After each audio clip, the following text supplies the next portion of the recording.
Clear? So in this class we will discuss about the circular motion. ठीक, अब देखो circular motion सबसे पहला है किस कैटेगरी का motion? It is a two dimensional. तो टू डायमेंशनल मोशन का हम प्रोजेक्टाइल मोशन एक केस डिस्कस कर चुके हैं। This is the another case. So this comes under the category of 2D motion. ठीक है, अब देखो चीजें सबसे पहले ये समझते हैं कि सर्कुलर मोशन में मूव कैसे करती है। ठीक है, what is the cause of circular motion?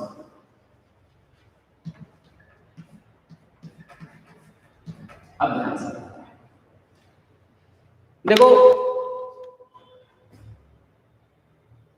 Circular motion तभी होता है कि when centripetal force acts on object.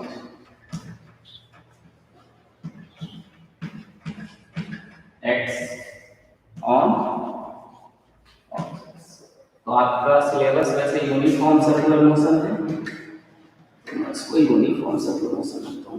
ठीक, अच्छा। So uh uniform circular motion is a two dimensional motion. तो कॉज क्या होता है सर्कुलर मोशन का? जब ऑब्जेक्ट्स पे क्या लगे? एक सेंट्रीपिटल फोर्स। तो ऑलवेज जब भी ऑब्जेक्ट्स पे एक सेंट्रीपिटल फोर्स लगेगा तब ऑब्जेक्ट्स का पाथ कैसा होगा? सर्कुलर होगा। अब समझते हैं क्या होता है सेंट्रीपिटल फोर्स और ये कैसे लगता है। ठीक, कुछ प्रॉपर्टीज समझते हैं सेंट्रीपिटल फोर्स। तो centripetal force is a force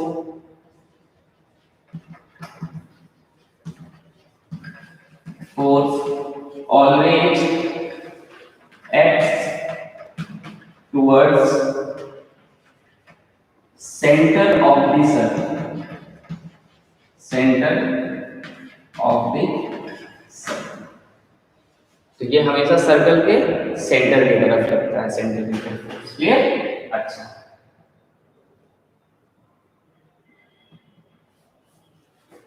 अब समझते हैं इसको। देखो,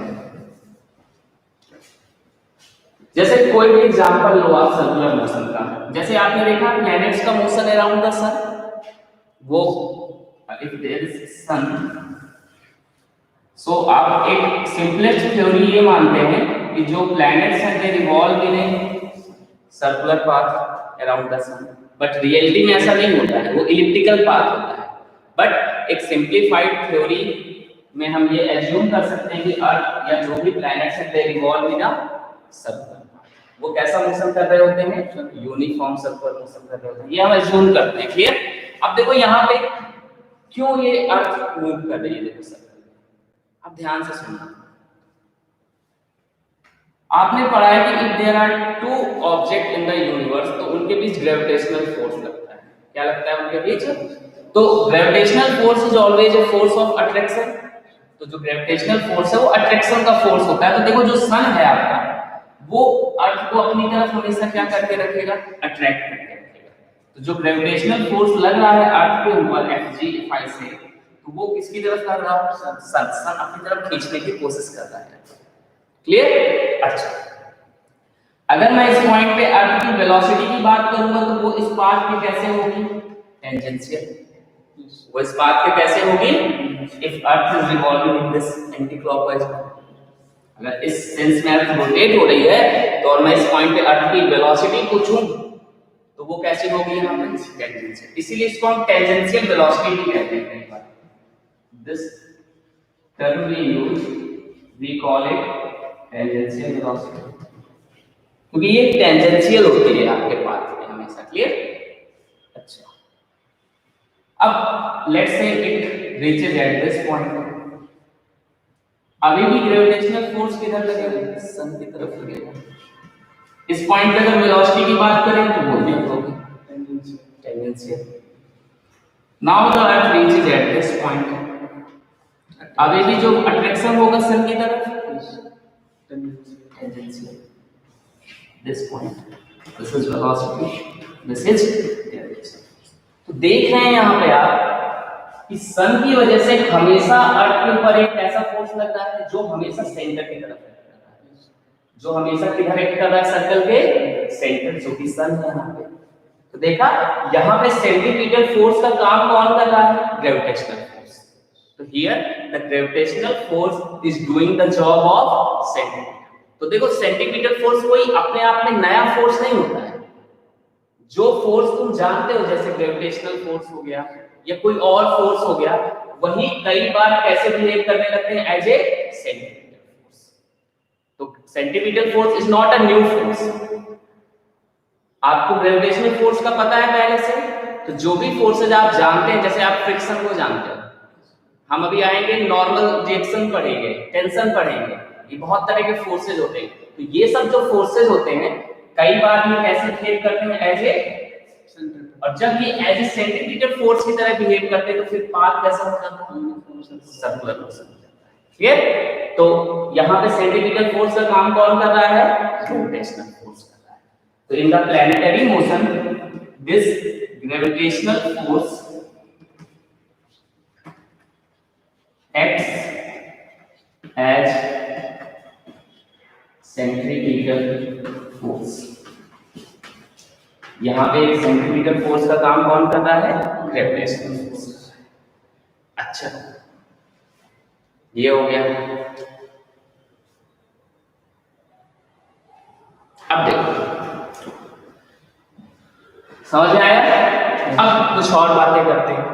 अब देखो यहाँ पे क्या वर्ड यूज किया गया है, इसका मतलब स्पीड जो होगी ऑब्जेक्ट के सर्कुलर मोशन में वो क्या रहेगी, हमेशा कांस्टेंट। स्पीड क्या रहेगी, कांस्टेंट। तो यूनिफॉर्म सर्कुलर मोशन एक ऐसा सर्कुलर मोशन है जिसमें speed of object is constant. Uniform का मतलब ही यही है कि वो इक्वल डिस्टेंस ट्रैवल करेगा इक्वल इंटरवल ऑफ टाइम में, that means the speed of the object is constant. Speed is constant. अब ये एक इंपॉर्टेंट बात है। तो अगर ये यूनिफॉर्म मोशन है, अगर ये क्या है, तो हमारे पास यूनिफॉर्म मोशन डिस्कस करने के लिए क्या फॉर्मूला होता है, speed equals to distance upon time. जब भी कभी हमें क्वेश्चन सॉल्व करना होगा यूनिफॉर्म सर्कुलर मोशन से रिलेटेड, जहां स्पीड दी हो, डिस्टेंस दिया हो, टाइम पूछे, डिस्टेंस और टाइम दिया हो गया पूछे, तो हम इस फॉर्मूले के साथ चलेंगे, क्योंकि यूनिफॉर्म सर्कुलर मोशन। तो एक यूनिफॉर्म सर्कुलर मोशन में स्पीड क्या रहती है, कांस्टेंट। अच्छा, व्हाट अबाउट वेलोसिटी? वेलोसिटी के बारे में आप क्या कहना चाहेंगे? क्या वेलोसिटी कांस्टेंट है उसकी? जैसे मैं पूछूं अर्थ की यहाँ पे स्पीड क्या है, लेट्स से मैंने अर्थ की स्पीड बोल दी है कुछ, let's say for example 100 kilometre per hour, तो यहाँ पे भी स्पीड कितनी रहेगी, यहाँ पे भी स्पीड कितनी रहेगी, यहाँ पे भी स्पीड, यहाँ पे भी, पर अगर हम वेलोसिटी की बात करें तो क्या वो कांस्टेंट है? Why? No. Just look at it.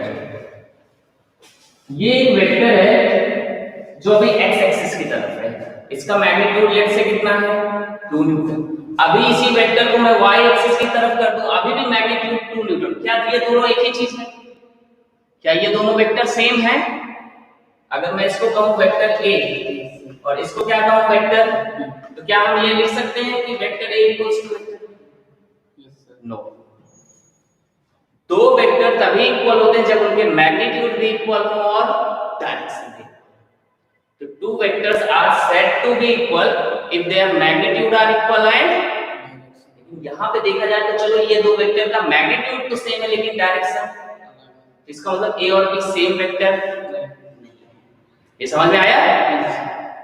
तो कई बार मैग्नीट्यूड सेम होगा और डायरेक्शन चेंज होगी तो वेक्टर अलग हो जाएगा। अब यहां पे वेलोसिटी का मैग्नीट्यूड यहां पे पूछो तो कितना है, 100, क्योंकि वेलोसिटी का मैग्नीट्यूड ही स्पीड होती है। ये मैंने आपको बताया है कि instantaneous speed is the magnitude of velocity. तो यहां पे वेलोसिटी का मैग्नीट्यूड कितना होगा, 100, यहां पे भी 100, यहां पर भी, लेकिन डायरेक्शन क्या देखो यहाँ वेलोसिटी राइट साइड, यहाँ ऊपर की तरफ, यहाँ लेफ्ट हो गई और तो यानी हर पॉइंट पे देख रहे हो इस सर्कल के वेलोसिटी की डायरेक्शन क्या हो रही है, चेंज होगी जा रही है। The direction of velocity is, तो मतलब क्या ये वेलोसिटी और ये वेलोसिटी सेम हुई क्या? नहीं, डायरेक्शन चेंज। और अगर डायरेक्शन बदल गई वेलोसिटी की तो वेलोसिटी फिर कांस्टेंट नहीं कहेंगे, ये गलत हो जाएगा। स्पीड कांस्टेंट है लेकिन वेलोसिटी कांस्टेंट नहीं है। ये बहुत ही इंपॉर्टेंट कंक्लूजन है कि यूनिफॉर्म सर्कुलर मोशन में वेलोसिटी कांस्टेंट नहीं होती है and the reason is direction change. The reason is direction change. velocity is not constant. So this is the one of the important property of uniform circular motion कि जो velocity होती है objects की वो constant नहीं होती है uniform circular.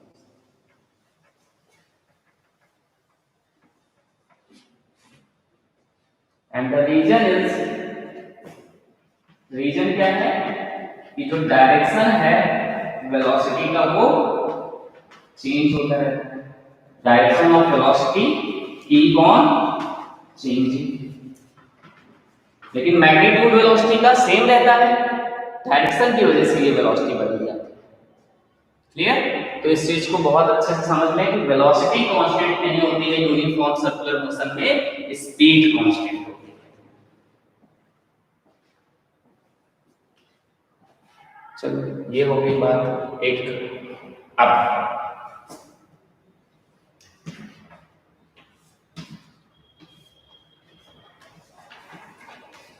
तो यहां पे बताओ डायरेक्शन को चेंज कराने के लिए रिस्पॉन्सिबल कौन है?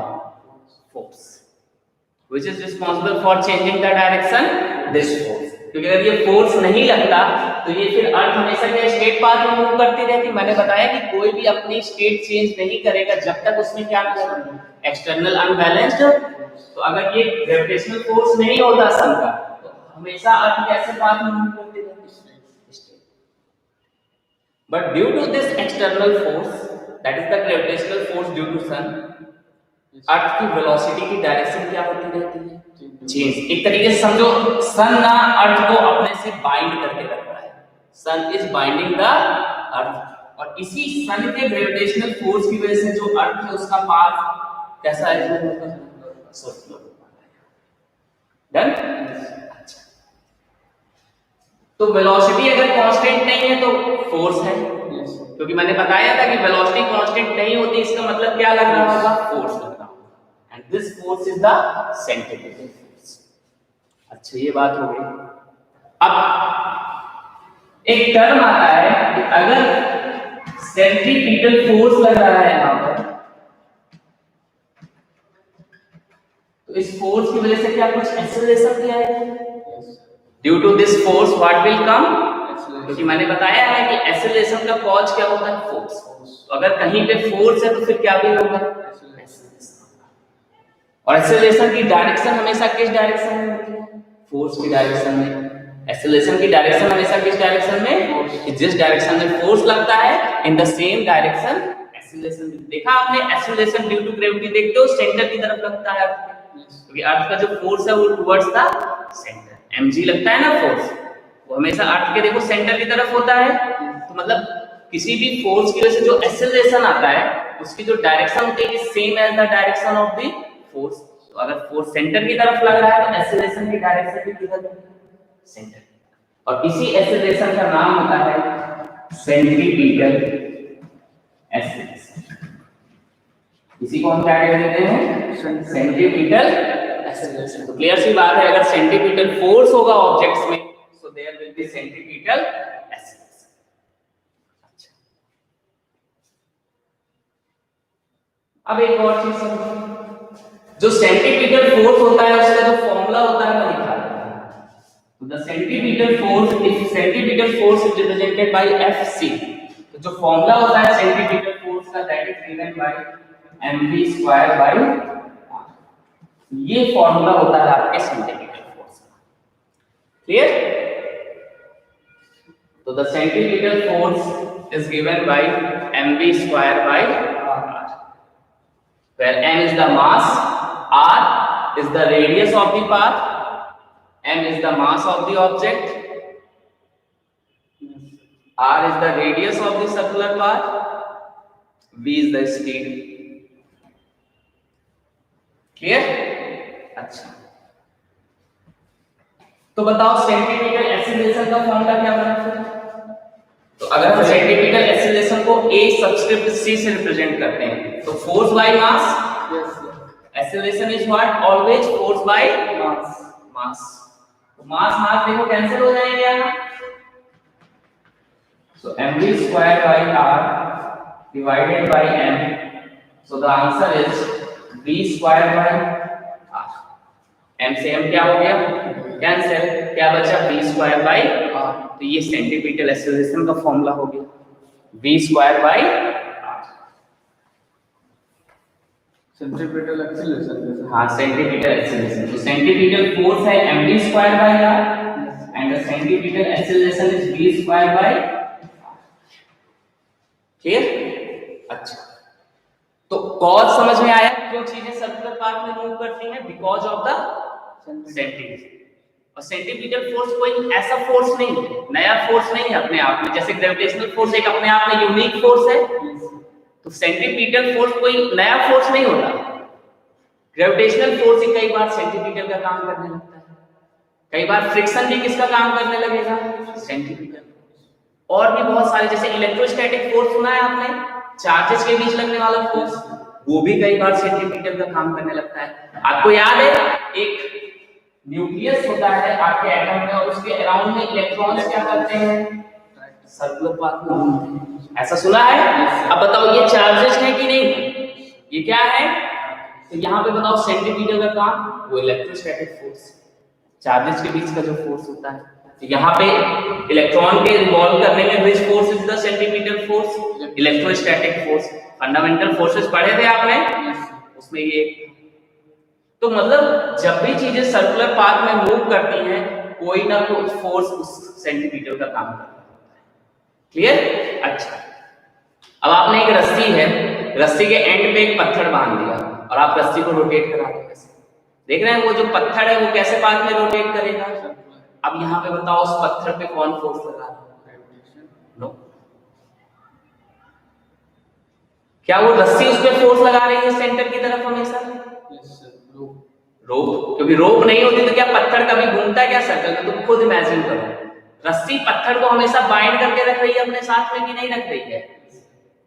और रस्सी में होता है टेंशन का फोर्स, हम पढ़ेंगे उसको अभी डिटेल में। तो जो रोप और स्ट्रिंग्स होती है उसमें क्या फोर्स होता है? Tension force. तो एक रोप में आप एक स्टोन बांध के अगर उसको सर्कुलर पाथ में रिवॉल्व करा रहे हो तो वहां सेंटीमीटर फोर्स का काम टेंशन होता है। समझ में आया? यहाँ पे इलेक्ट्रोस्टैटिक फोर्स, यहाँ पे ग्रेविटेशन। क्लियर? ये बात हो गई। कम नाउ, तो ये तो रही सर्कुलर मोशन से रिलेटेड कुछ बेसिक बातें। अब देखो यहाँ पे कुछ और टर्मिनोलॉजीज हैं जो हमें समझनी होंगी यहाँ पे सर्कुलर मोशन से रिलेटेड। अब देखो, अच्छा हाँ, सेंटीमीटर एक्सेलरेशन की डायरेक्शन हमेशा किधर होगी? हाँ, तो that means the direction of centimetre force पूछे, चाहे डायरेक्शन ऑफ सेंटीमीटर एक्सेलरेशन पूछे, always towards centre of the circle, always towards centre of circle. तो जो सेंटीमीटर फोर्स और सेंटीमीटर एक्सेलरेशन की डायरेक्शन हमेशा सर्कल के सेंटर की तरफ होती है। क्लियर? तो ये हो गई बात एक डायरेक्शन की भी इनके।